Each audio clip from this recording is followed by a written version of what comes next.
ВФС айдоочулар жол талашып мушташа кетишти.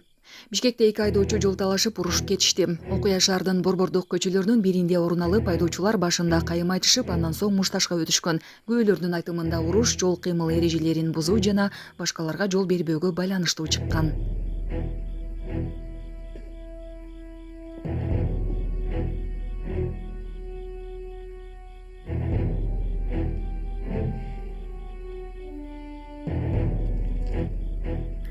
Тажик милициясы 1500 көз ачыкты кармады. Тажикстандын күч органдары ири рейд жүргүзүп, көз ачыктык жана сыйкыр менен алектенген 1500 жаранды кармады. Эмомали Рахмон мындай масштабтуу рейд жасоого күч органдарына өзү тапшырма бергенин билдирген.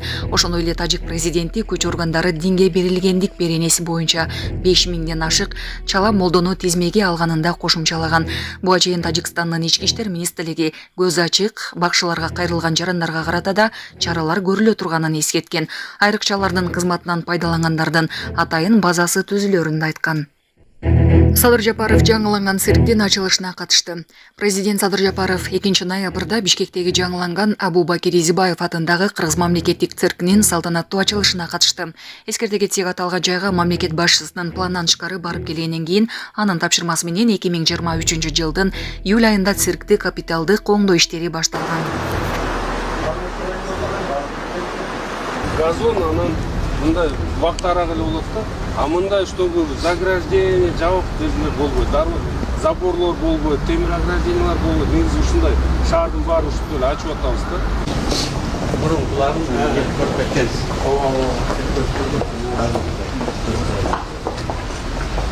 Бул жакта афиша болот.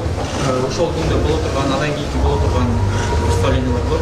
Андан кийинки бизде бул жерде экинчи максат эч кандай акчалай төлөм алынбайт. Бүт баардыгы карточка менен кардар берет.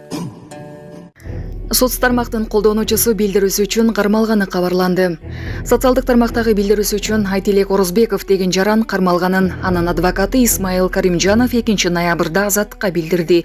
Анын айтымында улуттук коопсуздук боюнча мамлекеттик комитеттин кызматкерлери аны 1 ноябрда кармап, кылмыш жаза кодексинин бийликти күч менен басып алууга ачык чакырыктар беренеси менен айып таккан. 2 ноябрь саат 17:00 сотто бөгөт чарасы каралат. Ал күнөөнү мойнуна албайт, эч кандай чакырык кылган эмесмин дейт. Анын жазгандарын жакынкы күндөрү экспертизага жөнөтүп, чакырык бар же жокпу аныктайт экен дейт адвокат Исмаил Каримжанов. Ал эми Айтилек Орозбековдун достумун деп тааныштырып, атын ачык айтпоону суранган адам Айтилек TikTok социалдык түйүнүнө жарыялаган видеого байланыштуу кармалганын айтты. TikTok Кыргызстанда быйыл апрелде бөгөттөлгөн. Атайын кызмат Айтилек Орозбековго коюлган айып жана козголгон кылмыш иши тууралуу комментарий бере элек. Айтилек Орозбековдун жакындарынын айтымында ал буга чейин Жогорку Кеңештин депутаты Эрулан Көкуловдун коомдук башталгычтагы жардамчысы, кийин бүтүн Кыргызстан оппозициялык партиясынын мүчөсү болгон. Кыргызстанда социалдык тармактын колдонуучулары жарыялаган билдирүүлөр үчүн ар кандай айып менен камакка алынган окуялар катталып келет. Азаттык былтыр декабрь айында 2020 жылдын ноябрынан бери социалдык тармактарга пикир билдирип, комментарий жазып же бөлүшкөн үчүн укук короо органдарына суракка чакырылып, иш козголгон же жазага тартылган 30га чукул адамдын тизмесин жарыялаган. Иш ачылгандардын арасында 70 жаштагы байбичеден тарта 20 жаштагы студентке чейин бар.